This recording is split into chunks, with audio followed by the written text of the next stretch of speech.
मध्य प्रदेश में भारतीय जनता पार्टी का नेतृत्व करते हुए बीडी शर्मा जी को आज 1 साल पूरा हो गया है।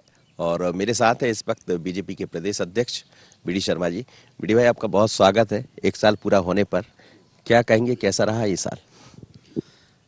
भारतीय जनता पार्टी के संगठन की काम की जिम्मेदारी जब मुझे 1 वर्ष पूर्व मिली थी तो मैंने यही सोचा था कि हम सब मिलकर के भारतीय जनता पार्टी मध्य प्रदेश का जो आइडियल ऑर्गेनाइजेशन है, जो अथक मेहनत से खड़ा हुआ है, उसमें हम उसको और गति देने के लिए और एक कुछ पैरामीटर्स में आगे बढ़ाने के प्रयास कैसे कर सकते हैं, तो उसका एक प्रयास किया है। और मैं ऐसा मानता हूं कि ये भी मैंने सोचा था कि चूंकि जिम्मेदारी मुझे मिली है, उस जिम्मेदारी के अनुरूप बनना, इसमें भी एक कदम प्रयास किए हैं। इसलिए मैं ये नहीं कह सकता कि मैं आज कोई उस स्थान पर पहुंच गया या मैं इस पद के अनुरूप हो गया।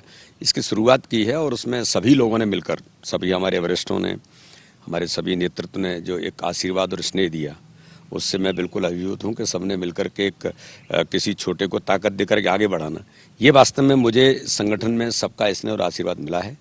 और मध्य प्रदेश भारतीय जनता पार्टी को गति देने का प्रयास एक टीम स्पिरिट के साथ हम लोग कर रहे हैं। आपने टीम स्पिरिट की बात कही है, तो क्या कुछ नया अब और दिखने को मिलने वाला है? क्योंकि 1 साल संपन्न हो गया, इस बीच में उपचुनाव भी आप जीते, मध्य प्रदेश में सरकार भी बनी, और कुछ लोग, कुछ नेताओं ने तो ये भी कहा कि बीडी शर्मा शुभंकर है। अब ये तो सब क्या होता है कि करने वाले लोग हैं जिनने सब मेहनत की है, लेकिन चूंकि मुझे एक निमित्त इस जिम्मेदारी पर आया हूं तो श्रेय, उन्होंने कहा अध्यक्ष हैं तो अध्यक्ष को श्रेय मिल नहीं है, लेकिन इसके पीछे काम करने वाले भारतीय जनता पार्टी का हमारा जो नेतृत्व है, ये सब उनकी भूमिका है।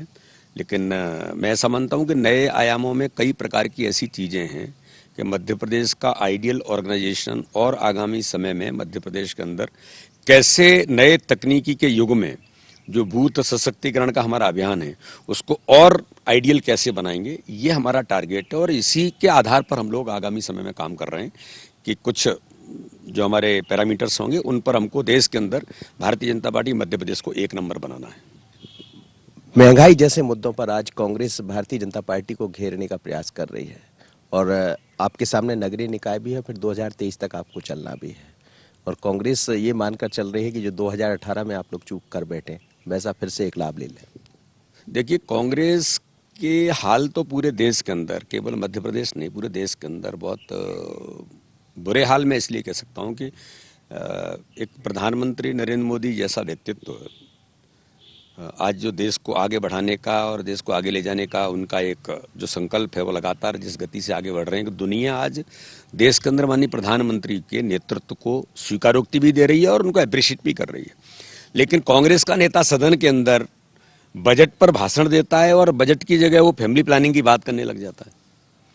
ये बड़ा आश्चर्य वो है और लोगों को लगता है कि हो क्या गया है कांग्रेस को।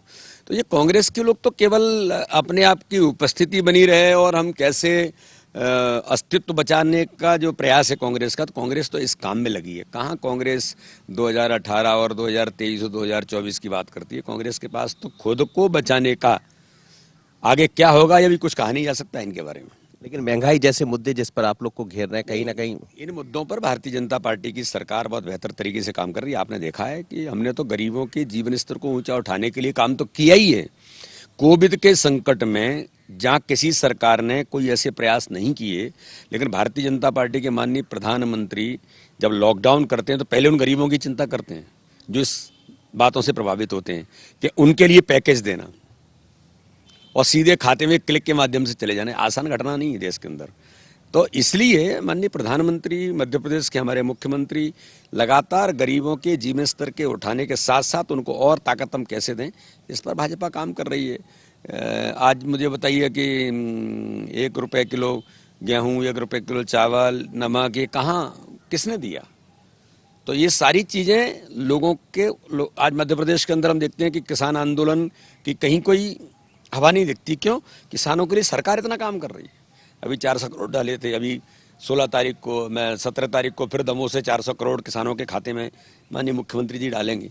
तो ये हर समाज वर्ग के बारे में चिंता भाजपा की सरकार करती है, इसलिए इन चीज़ों का कोई बहुत प्रभाव नहीं होता है। प्रशिक्षण से क्या निकल कर सामने आया? क्या प्रशिक्षण से ये माना जाए कि जो भारतीय जनता पार्टी के विधायक है वो नई दिशा में काम कर पाएंगे? समन्वय की बात कही, कुछ आपने फिर ये भी कह दिया कि चाणक्यगिरी ना करें। देखिए, भारतीय जनता पार्टी हमेशा अपने कार्यकर्ताओं के साथ, चाहे प्रशिक्षण केवल एक बार नहीं होता है कि हमने एक बार ले लिया तो खत्म हो गया, ऐसा नहीं होता है। ये सतत चलने वाली प्रक्रिया है।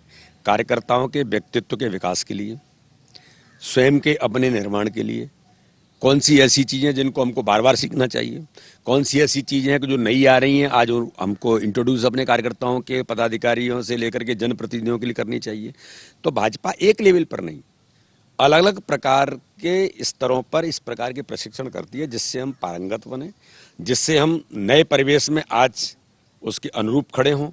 तो इस दिशा में प्रयास है और इसमें सभी लोग, भारतीय जनता पार्टी के सभी कार्यकर्ता और सभी जनप्रतिनिधि एक प्रशिक्षण, हमने मंडलों के प्रशिक्षण किए, हमने बूथ लेवल के लोगों का प्रशिक्षण हुआ है, बूथ लेवल के लोग मंडलों के प्रशिक्षण में आए हैं। इसी प्रकार से अभी जिलों की हमारी वर्किंग कमेटी बनेगी, उसके बाद जिलों के प्रशिक्षण होंगे, प्रदेश का होगा, जनप्रतिनिधियों के अलग अलग प्रशिक्षण कर रहे हैं। तो ये सारी चीजें भारतीय जनता पार्टी बेहतर तरीके से करती है। लेकिन इस बार प्रशिक्षण के मार्फत ये तो कम से कम देखने को मिल गया है कि संगठन से ही सत्ता है। हाँ, देखिए, ये आज का सिद्धांत नहीं है, ये हमेशा से रहा है कि सत्ता के कारण से, संगठन के कारण से हम जब खड़े होते हैं। अब त्रिपुरा के अंदर क्या था भाजपा का, 1% वोट मिलता था भाजपा को, लेकिन अमित जी ने कुशल, उनका जो नेतृत्व है और उनका जो एक विजनरी इस दिशा में जो उनका व्यक्तित्व, उन्होंने वहाँ संगठन तंत्र को मजबूत किया, बूथ को मजबूत किया और उसके आधार पर बहुमत के साथ सत्ता बनी। तो संगठन ही आधार बनता है सत्ता का। सत्ता के माध्यम से संगठन को हम आगामी समय में गरीब कल्याण की योजनाओं के माध्यम से लोगों के जीवन स्तर को ऊंचा उठाने के लिए क्या कर सकते हैं, वो सत्ता करने का प्रयास करती है। लेकिन संगठन इस दिशा में हमेशा से ही रहा है कि सत्ता संगठन के कारण से ही खड़ी होती है। ये बी डी शर्मा है, जिनका 1 वर्ष पूरा हुआ है और बहुत ही सफल कहा जाएगा, क्योंकि इस बीच में जैसा हमने आपसे कहा कि कई सारी ऐसी मिसाल पेश की है भारतीय जनता पार्टी के संगठन ने, लेकिन नई राह पर चलने की तैयारी है। और अब तो पीढ़ी भी बदल रही है, संगठन भी बदल रहा है। बदले हुए संगठन में जिम्मेदारी भी बहुत है, पर बी डी शर्मा अभी तक तो इसमें सफल दिखाई दे रहे हैं। आगे जो कह रहे हैं कि एक आदर्श संगठन कैसा हो देश के अंदर, इस पर प्लान चल रहा है। विपिन के साथ मनोज सनिया, N24 भोपाल।